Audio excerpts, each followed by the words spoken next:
ও দুনিয়ার মালিক তুমি, ও গো পালনেওয়ালা, তোমার কাছে তুলেছি হাত, ফেরত দিও না, ফেরত দিও না। ও রহমান মালিক তুমি, ও গো পালনেওয়ালা, তোমার কাছে তুলেছি হাত, সহিতে পারি না জ্বালা, সহিতে পারি না জ্বালা। কেন এত কষ্ট দিলে আমার এই মন, কেন এই পানি ঝরে, একই যে কারণ। তুমি আমায় গড়িয়াছো, তুমি আমায় গড়িয়াছো, ও গো রহমওয়ালা, সহিতে পারি না জ্বালা, সহিতে পারি না জ্বালা। আমার ভাইরা, অল্প সময় কথা বলবো। আল্লাহ সুবহানাহু ওয়া তাআলা বলেন, ও দুনিয়ার মানুষেরা, যা কোরআনে কারীম শুনতে আসে, যারা কোরআনের মাঠে থাকে, কোরআনের ময়দানে বসে থাকে, এটা হলো জান্নাতের বাগান। এটার নাম কি? জান্নাতের বাগান। আল্লাহ তাআলা কোরআনে কারীমের ভিতরে বলেন, ওয়াইযা কুরিয়াল কুরআনু ফাসতামিউ লাহু ওয়া আনসিতু লাআল্লাকুম তুরহামুন। আরে চিৎকার মেরে বলেন আল্লাহু আকবার। আমার ভাইরা, আল্লাহ সুবহানাহু ওয়া তাআলা কোরআনে কারীমে বলেন, যখন তোমাদের মাঝে কোরআন থেকে আলোচনা করা হয়, কোরআন থেকে যখন কথা বলা হয়, ওই জায়গায় যারা চুপচাপ সহ শ্রবণ করে, আল্লাহ সুবহানাহু ওয়া তাআলা তাদের আমলনামায় অগণিত রহমত বর্ষণ নাজিল করতে থাকে। চিৎকার মেরে বলেন সুবহানাল্লাহ। ভাইরা আমার, আজকে আমি একটা বিষয় নিয়ে আপনাদের সামনে আলোচনা করব। আলোচনার নাম হলো,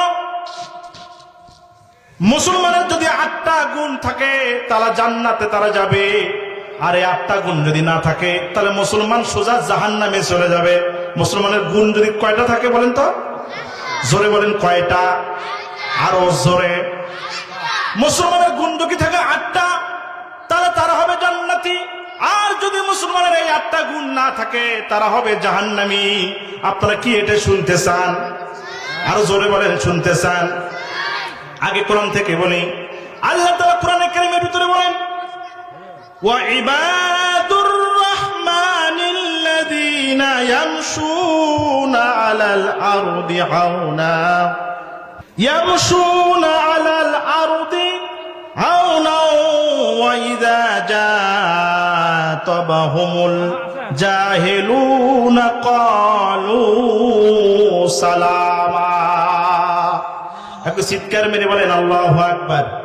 আমার ভাইরা, আল্লাহ তাআলা বললেন, ও দুনিয়ার মানুষেরা রে, যদি মুসলমানের 8টা গুণ থাকে তাহলে জান্নাতে চলে যাবে, আর যদি 8টা গুণ মুসলমানের না থাকে তাহলে জাহান্নামে চলে যাবে। তার 1 নম্বর গুণ হলো, আল্লাহ তাআলা বলেন, মানে রহমানের বান্দা তারা, যারা পৃথিবীতে কোনো অহংকার করে না। 1 নম্বর কি গুণ? কোন তো দেখি? এই দুনিয়ায় যারা মুসলমান হবে, যারা জান্নাতি ব্যক্তি হবে, তারা কখনো অহংকার করতে পারে না। মুসলমানের 1 নম্বর গুণ হলো, এই দুনিয়ার বুকে যদি কোনো ব্যক্তি মুসলমানের দাবি করে আর যদি অহংকার করে, আল্লাহ বলেন ও কোনো মুসলমান হতে পারে না। সুতরাং মুসলমানের 1 নম্বর গুণ, ওই মুসলমান কোনোদিন অহংকার হতে পারে না। চিৎকার মেরে বলেন সুবহানাল্লাহ। ভাইরা আমার, মুসলমানের 2য় গুণ হলো, সে দুনিয়াতে যখন চলবে তখন নম্র ভদ্রভাবে চলাফেরা করবে। মুসলমানের 2য় নম্বর গুণ, দুনিয়ার বুকে যদি কোনো মানুষ মুসলমান দাবি করে, সে যখন চলাফেরা করবে, তার 2য় নম্বর গুণ হলো সে নম্র ভদ্রভাবে চলাফেরা করবে। আমার ভাইরা, আর যখন মানুষের সঙ্গে কথা বলবে, জাহেল তারা যখন তাদের সঙ্গে কথা বলবে, রাগারাগি করবে, তখন তারা তাদের গালি দিবে না, তারা বলবে আসসালামু আলাইকুম। এই কথা বলে ওই স্থান ত্যাগ করে দেবে। চিৎকার মেরে বলেন সুবহানাল্লাহ। এটা হলো 2 নম্বর গুণ। 3 নম্বর গুণ হলো মুসলমান যারা হবে তারা কি করবে? আল্লাহ তাআলা কোরআনে কারীমের ভিতরে বলছেন, ওয়াল্লাযীনা ইয়াবিতুনা লিরাব্বিহিম সুজদাতাও ওয়া কিয়ামা। আর চিৎকার মেরে বলেন আল্লাহু আকবার। মুসলমানের 3 নম্বর গুণ হলো মুসলমান যখন গভীর রজনীতে উঠে যাবে, মুসলমানের 3 নম্বর গুণ হলো মুসলমান যখন গভীর রাত্রি হবে সে ঘুমাবে না, সে উঠে তাহাজ্জুদের নামাজ পড়ে আল্লাহর কাছে মাপ চাইবে। চিৎকার মেরে বলেন সুবহানাল্লাহ। ভাইরা আমার, মুসলমানের 4 নম্বর গুণ কি? আল্লাহ তাআলা বলেন মুসলমানের 4 নম্বর গুণ হলো সে দোয়া করতে থাকবে। কোরআনে কারীম বলছে, ওয়াল্লাযীনা ইয়াকুলুনা রাব্বানা আসরিফ আন্না আযাবা জাহান্নামা ইন্না আযাবাহা কানা গরামা। আর চিৎকার মেরে বলেন আল্লাহু আকবার। আল্লাহ তাআলা বললেন তারা দোয়া করতে থাকবে, হে আমাদের রব, জাহান্নামের আযাব থেকে আমাদেরকে আপনি বাঁচান, এবং যারা জাহান্নামের সর্বনাশের ভিতরে পড়বে আল্লাহ তাআলা ওই সর্বনাশের ভিতর আপনি আমাদেরকে ফালায়েন না। চিৎকার মেরে বলেন সুবহানাল্লাহ। এইটা বলা হলো 4 নম্বর। কোরআন থেকে, কোথা থেকে বলেন তো? কোরআন থেকে গেল 4টা। এবার রাসূলের হাদিসে আছেন, রাসূল আকরাম সাল্লাল্লাহু আলাইহি সাল্লাম বলেন, ইয়া আইয়ুহান নাস আফসুস সালাম। যে ব্যক্তি মুসলমান জান্নাতে যাওয়ার চিন্তা করবে, 4 নম্বর 4টে গেল হলো কোরআন থেকে। এবার 4টে হাদিস থেকে আল্লাহ রাসূল সাল্লাল্লাহু আলাইহি সাল্লাম বলেন, জান্নাতি মুসলমান যারা হবে তারা বেশি বেশি করে সালাম দিবে। চিৎকার মেরে বলেন সুবহানাল্লাহ। তারা বেশি বেশি কি দিবে? বেশি বেশি করে সালাম দিবে। আমাদের সালামের প্রয়োজন এখন নাই। এখন হুজুর হয়ে আরেকটা হুজুরের দিকে চেয়ে থাকে, ওই হুজুর আমাকে সালাম দিবে। টুপি দেখেও অনেক মানুষ এখন সালাম দেয় না। কথা বলেন ঠিক কিনা? আমার ভাইয়েরা, আল্লাহ তাআলা, আল্লাহ রাসূল বলছেন আগে আগে সালামকারী। আল্লাহ তাআলা বলেন, আল্লাহ রাসূল বলেছেন আগে আগে সালামকারী অহংকার থেকে মুক্ত। একটু চিৎকার মেরে বলেন সুবহানাল্লাহ। ঘরে বাইরে সবখানে সালাম দিতে হবে। আমরা পুরুষ মানুষ যারা আছি তারা বাড়িতে যখন যাই, বাড়িতে যাওয়ার সঙ্গে সঙ্গে ঘরের পরিবারকে সালাম দেই না। এই জন্য ঘরে বেশি অশান্তি লেগে যায়। যারা বাড়িতে থাকেন, যারা হাটে বাজার থেকে বাইরে থেকে বাড়িতে প্রবেশ করেন, এসে আগে নিজের ঘরে পরিবারকে সালাম দেওয়ার বলেন দরকার আছে না নাই? আর জোরে বলা লাগবে আছে না নাই?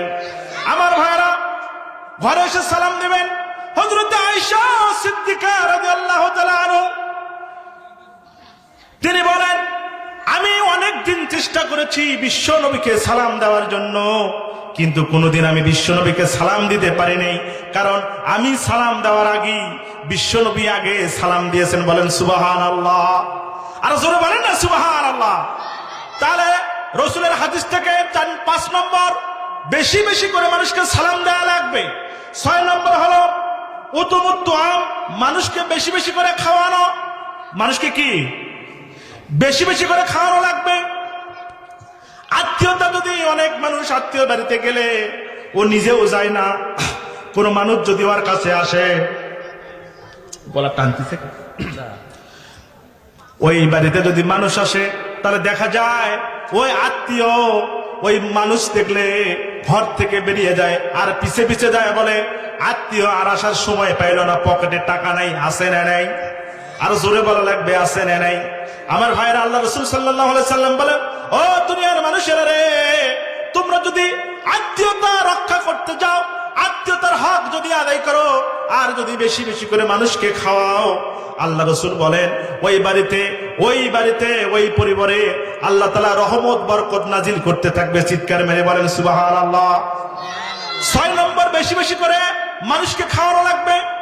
7 নম্বর, আল্লাহ রাসূল সাল্লাল্লাহু আলাইহি সাল্লাম বলছেন যে আত্মীয়তার বন্ধন ছিন্ন না করা, আত্মীয়তার বন্ধন অটুট রাখা। আত্মীয়তা যারা আছে তাদের বাড়িতে যাতায়াত করা, তাদের সাথে সম্পর্ক রাখা। আমরা এখন আছি আত্মীয়তা যাতে ছিন্ন হয়ে যায় সেই পরিকল্পনা নিয়ে। কথা বলেন ঠিক কিনা? নিজের আত্মীয়র সাথে সম্পর্ক নেই, 10 কিলোমিটার 20 কিলোমিটার ফাঁকে আত্মীয়র সাথে সম্পর্ক, অথচ নিজের আত্মীয়তার সাথে সম্পর্ক নাই। আল্লাহ রাসূল বলেছেন, যারা আত্মীয়তা সম্পর্ক ছিন্ন করবে তারা কোনোদিন জান্নাতে প্রবেশ করতে পারবে না। চিৎকার মেরে বলেন নাউজুবিল্লাহ। 8 নম্বর, গভীর রাত্রে নামাজ পড়া। আল্লাহ রাসূল সাল্লাল্লাহু আলাইহি সাল্লাম বলেন, যারা জান্নাতি মুসলমান হবে 8টা গুণের ভিতরে সর্বশেষ গুণ হলো মুসলমান কোনোদিন বেশি করে ঘুমাবে না, সে অল্প ঘুমাবে, অল্প খাবে, আর আল্লাহর সাথে ইবাদত বন্দেগীতে লিপ্ত হবে। এই 8টা গুণ যদি কোনো মুসলমানের থাকে, আল্লাহ রাসূল বলেন ওই লোকটা সোজা জান্নাতে চলে যাবে। চিৎকার মেরে বলেন সুবহানাল্লাহ। তাহলে 1 নম্বর গুণ হলো কি? অহংকার। 2 নম্বর গুণ, কাউকে গালি দেওয়া যাবে না। 3 নম্বর গুণ, নিজের রবের সামনে সিজদা করে থাকা লাগবে। 4 নম্বর গুণ, যে জাহান্নামের আগুন থেকে বেশি বেশি করে বাঁচার জন্য দোয়া করা লাগবে। 5 নম্বর গুণ, বেশি বেশি সালাম দেওয়া। 6 নম্বর গুণ, মানুষদেরকে বেশি বেশি খাওয়ানো। 7 নম্বর গুণ, আত্মীয়তার বন্ধন রক্ষা করা। আর 8 নম্বর গুণ হলো গভীর রাত্রে ইবাদত করা। চিৎকার মেরে বলেন সুবহানাল্লাহ। গুণের কথা বললাম কয়টা? আরো জোরে বলেন কয়টা? 8টা। এই 8টা গুণ যদি মানুষের মুসলমানের থাকে তাহলে সে সোজা জান্নাতে চলে যাবে। আর এই 8 গুণের যদি একটাও কারো কাছে না থাকে, সেই কোনোদিন মুসলমান হতে পারে না, সোজা জাহান্নামে চলে যাবে। চিৎকার মেরে বলেন নাউজুবিল্লাহ। আমার ভাইরা, এটা বললাম কোরআনের শাব্দিক অর্থ তরজমা। এবার ব্যাখ্যায় যাই। আল্লাহ বলছেন, ওয়া ইবাদুর রহমানিল্লাযীনা ইয়ামশুনা আলাল আরদ। দুনিয়ার বুকে কোন মানুষ যখন চলাফেরা করবে তার যেন অহংকার না থাকে। তার কি না থাকে? আরে কথা বলেন, তার কি না থাকে? অহংকার না থাকে। আমার ভাইয়েরা, অহংকার যদি থাকে আমার আল্লাহ নবীকেও ক্ষমা করে না। চিৎকার মেরে বলেন আল্লাহু আকবার। আরো জোরে বলেন আল্লাহু আকবার। আমার ভাইয়েরা, আপনারা কি হযরত সুলাইমান আলাইহিস সালামের নাম শুনেছেন? কথা বলেন না, শুনেছেন? কি আমাদের পাশের বাড়ি সুলাইমান বাজারের হযরত সুলাইমান আলাইহিস সালাম আমাদের নবী। আল্লাহ তাআলা তাকে এত জ্ঞান দিয়েছিলেন, এত বুদ্ধি দিয়েছিলেন। সুলাইমান আলাইহিস সালামের বাবার নাম ছিল হযরত দাউদ আলাইহিস সালাম। হযরত দাউদ আলাইহিস সালাম যখন ক্ষমতায় বাদশাহী তখন সুলাইমান আলাইহিস সালাম দাউদ আলাইহিস সালামের সন্তান। আমার ভাইরা, আমার বন্ধুগণ, একদিন এক বুড়িমা সুলাইমান আলাইহিস সালামের সামনে দিয়ে যাচ্ছে। যাওয়ার সময় ওই দাউদ আলাইহিস সালামের কাছ থেকে ওই এলাকা দিয়ে যখন যাচ্ছে, 1 কেজি আটা নিয়ে বুড়িমা তার বাড়ির দিকে রওনা দিয়েছে। কয় কেজি আটা? আরো জোরে বলা লাগবে, কয় কেজি? 1 কেজি আটা নিয়ে রওনা দিয়েছে। কিছু দূর যাওয়ার পর দেখে ওই ব্যাগের আটা উড়ে উড়ে সমুদ্রের দিকে রওনা দিয়েছে। চিৎকার মেরে বলেন সুবহানাল্লাহ। আরো জোরে বলেন আল্লাহু আকবার। আমার ভাইরা, আটা উড়ে গিয়েছে। এবার বুড়িমা আবার ঘুরে হযরত দাউদ আলাইহিস সালামের কাছে যায়, বলল, দাউদ নবী আমার, 1 কেজি আটা নিয়ে বাড়িতে যাইতেছিলাম, গরিব মানুষ, অভাবী লোক, বাড়িতে যা এই আটা দিয়ে রুটি বানায় খাবো। কিন্তু হঠাৎ করে দেখি এই যে আটা উড়ে উড়ে সমুদ্র দিকে চলে গেল। আমি বুঝতে পারলাম না, আপনি মেহেরবানি করে আমাকে আটা ফেরত দেন। যে আটা উড়ে গিয়েছে ওই আটা আমাকে ফেরত দেওয়ার ব্যবস্থা করে দেন। চিৎকার মেরে বলেন সুবহানাল্লাহ। আমার ভাইরা, কারণ হলো দাউদ আলাইহিস সালামের এলাকা থেকে আটা উড়ে গিয়েছে, সেই জন্য আটা ফেরত দেওয়া লাগবে। দাউদ আলাইহিস সালাম বলল, ঠিক আছে, তোমার 1 কেজি আটা উড়ে নিয়ে গিয়েছে বাতাসে, ঠিক আছে। তিনি 2 কেজি আটা দিলেন। কয় কেজি? আরে কয় কেজি? 2 কেজি আটা দিলেন। 2 কেজি আটা নিয়ে যখন যাচ্ছেন, হযরত সুলাইমান আলাইহিস সালাম তাকে দেখেন বুড়িমা 2 কেজি আটা সামনে নিয়ে চলে যাচ্ছেন। বুড়িমা ডাকতে বললেন, বুড়িমা, হযরত সুলাইমান আলাইহিস সালাম বুড়িমাকে ডাকতে বলেন, ও বুড়িমা, এই আটা নিয়ে তুমি কোথায় চলে যাচ্ছ? বুড়িমা ডাকতে বলেন, বাবারে, 1 কেজি আটা নিয়ে যাচ্ছিলাম বাড়িতে যাওয়ার সময় কিছু মাঝখানে রাস্তা দিয়ে দেখি আটাগুলো উড়ে উড়ে সমুদ্রের দিকে কোথায় যেন বাতাসে উড়ে নিয়ে গেছে। তোমার বাবার কাছে গেলাম, যাওয়ার পরে তোমার বাবা 2 কেজি আটা দিল, এই আটা নিয়ে বাড়িতে যাচ্ছি। একটু চিৎকার মেরে বলেন মারহাবা। হযরত সুলাইমান আলাইহিস সালাম বললেন যে না, 2 কেজি আটা হবে না, আপনি ঘুরে যান। যা বলেন 2 কেজি আটা হবে না, আমাকে আরো আটা দেওয়া লাগবে। তোমার বাতাসে আমার আটা উড়ে নিয়ে গেল কেন? আটা আরো বেশি দেওয়া লাগবে। আবার বুড়িমা নিয়ে গেছেন ব্যাগটা, নিয়ে যাওয়ার বলছেন দাও, এই আটা দিয়ে হবে না, তোমার ছেলে আমার পাঠাইলো, আরো আটা দেওয়া লাগবে।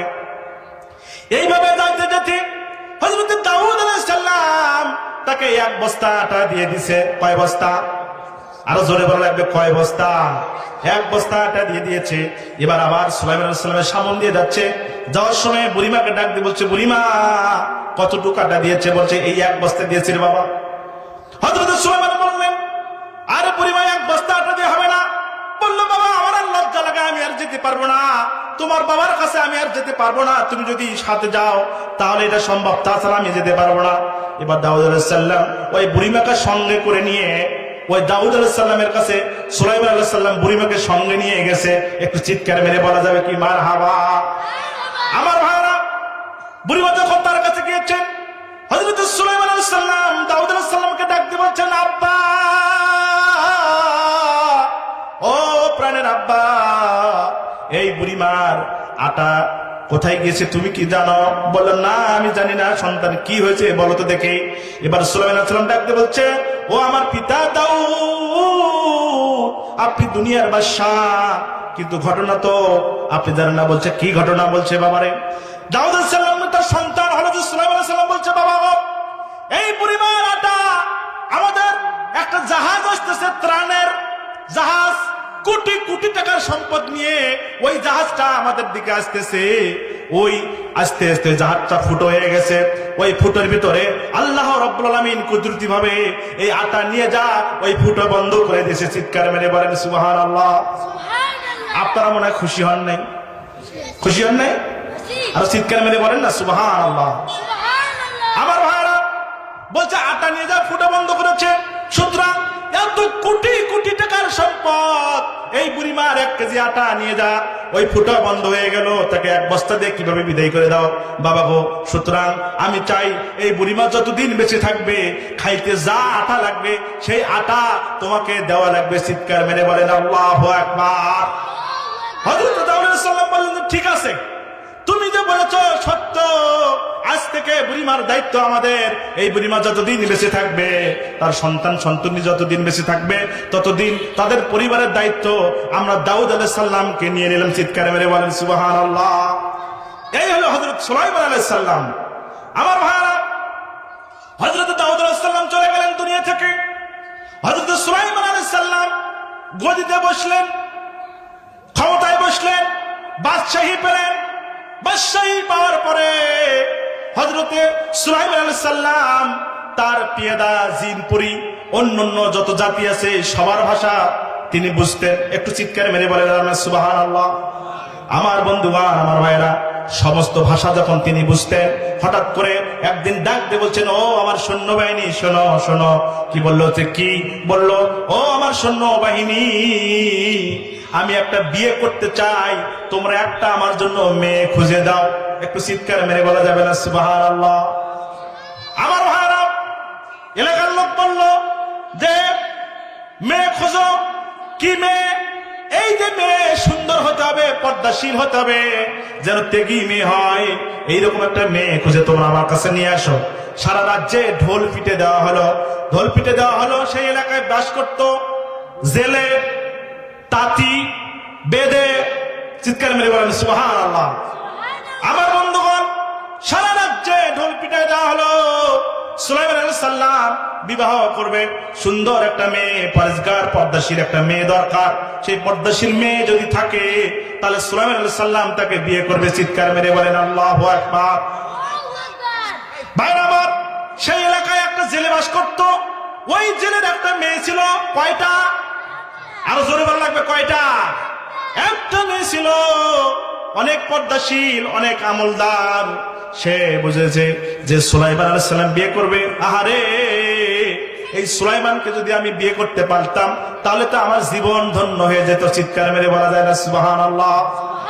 মাকে ডাক দিয়ে বলেছে, বাবাকে ডাক দিয়ে বলেছে, ও আমার আব্বা জান, ও মা, সুলাইমান বিয়ে করবে, পর্দাশীল মেয়ে খোঁজে, তোমরা একটু আমার প্রস্তাবটা সুলাইমান আলাইহিস সালামকে কি দিতে পারো না? একটু চিৎকার মেরে বলে দেন সুবহানাল্লাহ। আমার ভাইরা, সুলাইমান আলাইহিস সালামের বিবি হওয়ার আশা করেছে। বাবা জেলে আর মা ডাক দিয়ে বলে, এ মা, তোর বড় আশা, কিন্তু এই আশা তো কখনো মিটানো সম্ভব নয়। কারণ সুলাইমান আলাইহিস সালাম বিয়ে করবে, সে কি আর জেলের মেয়ে বিয়ে করবে নাকি? সে কি আর জেলের মেয়ে, গরিবের মেয়ে বিয়ে করবে নাকি? সুতরাং তুই যে আশা করেছিস, এই আশা কখনো বাস্তবায়ন করা সম্ভব নয়। সুতরাং তুই এই আশা তোর মন থেকে বাদ দিয়ে দি। তারপরেও এই কথা যখন তার মা বাবা বলল, এই জেলের মেয়ে, সে বলল যে না না, আমি ছাড়বো না, আমি মা বাবার কথা শুনবো না, আমি নিজে তাকে বিয়ের প্রস্তাব দেবো। চিৎকার মেরে বলেন সুবহানাল্লাহ। ভাইরা আমার, একটা কাগজে লিখে দিল, সুলাইমান পয়গম্বর, আমি জেলের মেয়ে, পর্দাশীল, তুমি যেরকম মেয়ে খুঁজতেছো সব গুণ আমার ভিতরে আছে, তবে একটা গুণ শুধু নাই, আমার বাবার অর্থ সম্পদ নাই, আমার বাবা হলো জেলে। একটু চিৎকার মেরে বলা যায় না মারহাবা? ভাইরা আমার, এই চিঠি যখন পিয়াদের কাছে এলো, আসার পরে যখন সুলাইমান আলাইহিস সালামের কাছে পৌঁছে গেল, পৌঁছে যাওয়ার পরে হযরত সুলাইমান ডাক দিয়ে বললেন, আমার সেনাবাহিনী পেয়াদারা, এর এত বড় সাহস, জেলের মেয়ে হয়ে বাদশা সুলাইমানকে বিয়ে করতে চায়, এর সাহস তো কম নয়। একটু চিৎকার মেরে বলেন আল্লাহু আকবার।